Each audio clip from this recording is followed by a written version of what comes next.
আহলে হাদিস ও আহলে সুন্নাতের মধ্যে পার্থক্য কি? আহলে সুন্নাত এটা কি হাদিস সম্মত নাম? জানতে চাই। হ্যাঁ, আহলে সুন্নাত হাদিস সম্মত নাম। প্রথম কথা হলো রাসূলুল্লাহ সাল্লাল্লাহু আলাইহি ওয়াসাল্লাম সুন্নতের কথাই বলেছেন যে তোমাদের জন্য সুন্নত রেখে গেল, আলাইকুম বিসুন্নতি ওয়া সুন্নাতুল খুলাফায়ে রাশিদিন। সাহাবায়ে কেরাম আহলুস সুন্নাত নামটা শুরু করেন, মুসলিম শরীফের মুকদ্দমায় পাবেন।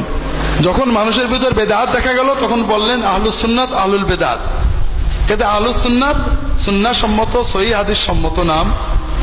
আহলুল হাদিস মানে হাদিস, যারা হাদিসের চর্চা করেন। অতীত যুগে আহলে হাদিস বলা হয়তো মুহাদ্দিসিনদের, যারা হাদিস চর্চা করেন, হাদিসের আলেম, হাদিসের পণ্ডিত। বর্তমান সময়ে আমাদের দেশে ফিকহি মাযহাব আহলে হাদিস হানাফি হয়ে গেছে। যারা আহলে হাদিস তারা দাবি করেন তারা হাদিস মানেন, কিন্তু তাকলিদ করেন না। এই কথাটা ভালো, আহলে হাদিস মানা খুবই দরকার। তো সমস্যা হয়ে গেছে দুটো, যারা আহলে হাদিস বলেন তাদের ভিতরে আলেম তো সবাই না, যারা আলেম নন হাদিস বোঝেন না, কিছু বললেই বলে অমক আলেমের বই পড়েন। আরে মিয়া, তুমি বলছো যে এটা সহিহ, তুমি এটা প্রমাণ করো, অমক আলেমের বই পড়েন, তাহলে তো তুমি মুকাল্লিদ, তুমি অমক আলেমের মুকাল্লিদ, আমি তো তোমার আলেমের মুকাল্লিদ না, আমি তার কথা মানি না, সে ভুল বলে। এই জন্য এটা এক ধরনের তাকলিদ।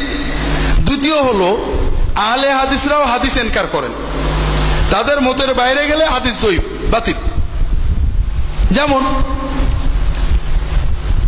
একামত একবার একবার, দুইবার দুইবার, দুটোই টনটনে সহিহ হাদিস।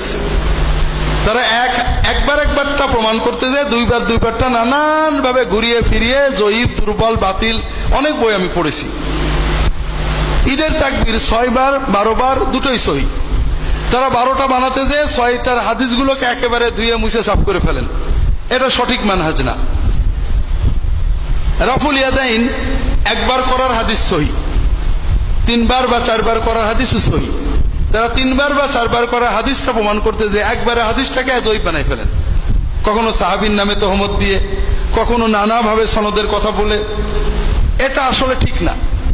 আহলে হাদিসের আলেম ছিলেন মুহাম্মদ ইবনে নাসর আল মারওয়াজি, আহমদ ইবনে হাম্বল, ইসহাক ইবনে রাহাওয়ী। তাদের বইপত্র পড়েন, তারা সব হাদিস মেনে নিয়েছেন। যে হাদিসে আসছেন কুল্লু যালিকা জায়েজুন ওয়াল আফদালু ইনদি কাযা, সবগুলোই জায়েজ, তবে এইটা আমার মতে উত্তম।